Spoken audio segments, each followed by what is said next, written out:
آپ صلی اللہ علیہ وسلم کی شریعت میں شراب حرام ہے۔ اچھا، کبھی کبھی کچھ لوگ ایسے بھی کرنے کی کوشش کیے ہیں کہ حضور علیہ الصلوۃ والسلام کے بعد اگر انہوں نے کچھ نئے کروٹیں لی ہیں تو کچھ پرانے احکامات کو اٹھانے کی کوشش کی ہے۔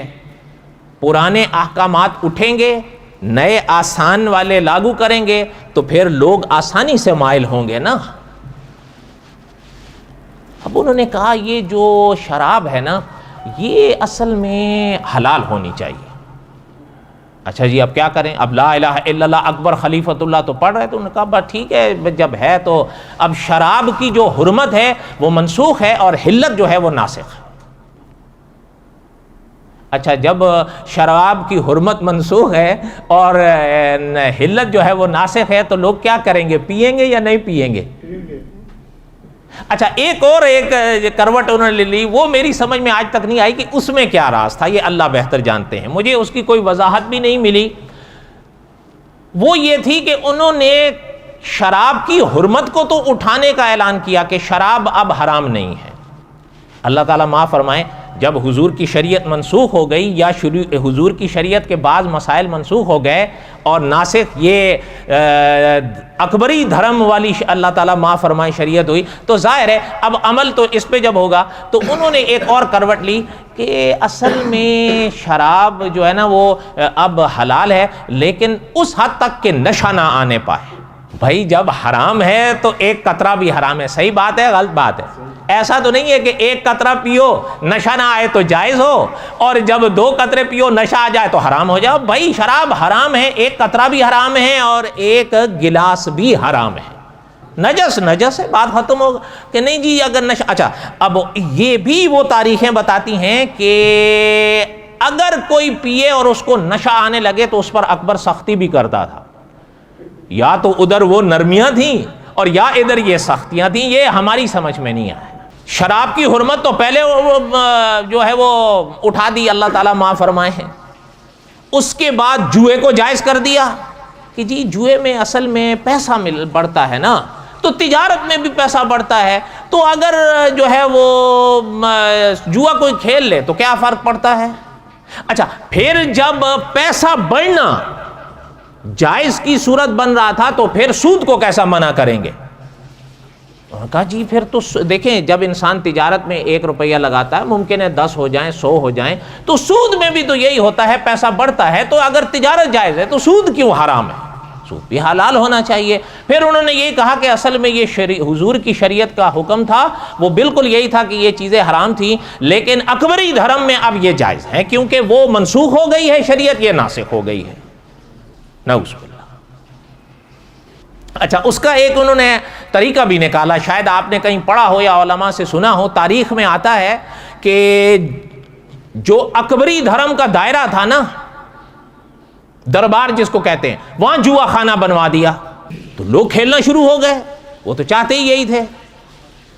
اچھا، لوگ جب شروع ہوا تو اب کوئی ہار بھی جاتے تھے، اب ہار جائیں تو اب پیسہ، تو دربار اکبری نے اس کا یہ انتظام کیا کہ قرض محل سے لے لو، یعنی حکومت سے لے لو۔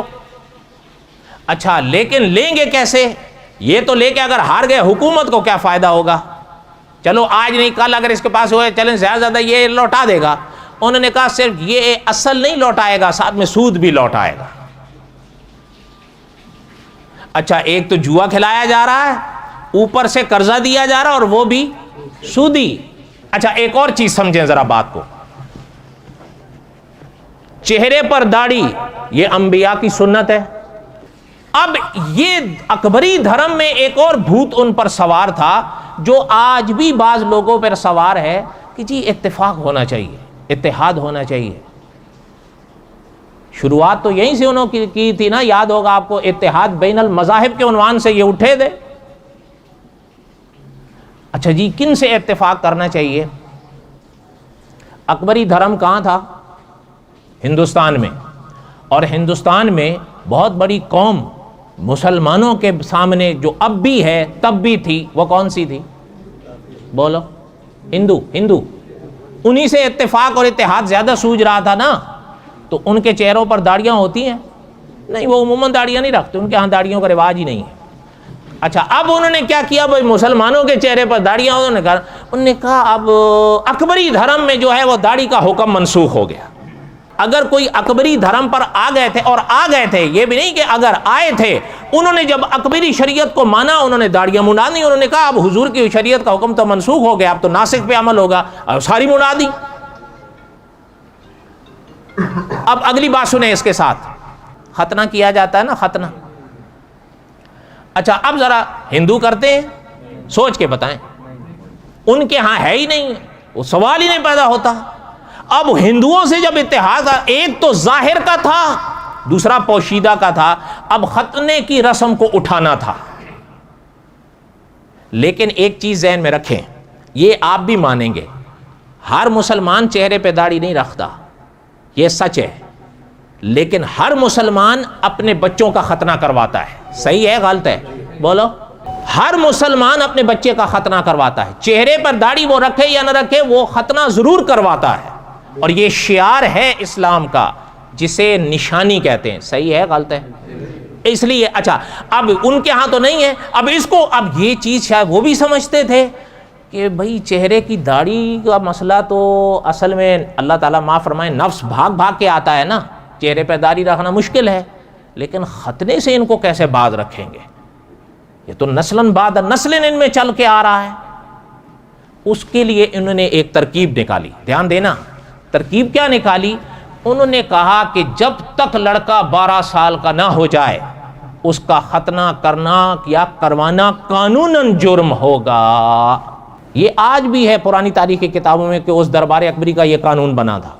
اچھا اب ذرا غور کریں، مولانا ابو القاسم رفیق دلاوری رحمۃ اللہ علیہ نے یہاں لکھا ہے کہ جب بچے کا ختنہ چھوٹی عمر میں کرنا یا کروانا قانوناً جرم ہوا، اور کب جا کر 12 سال تک، کب تک؟ 12 سال کے بعد لڑکے کی اپنی مرضی ہوگی، اس پر منحصر ہوگا کروائے یا نہ کروائے۔ 12 سال کے بعد یہ اذیت ناک کام کروانے کے لیے کون تیار ہوگا؟ آپ بتاؤ، آپ تیار ہو گئے؟ میں تیار ہوں گا، بھاگ جائیں ہم تو۔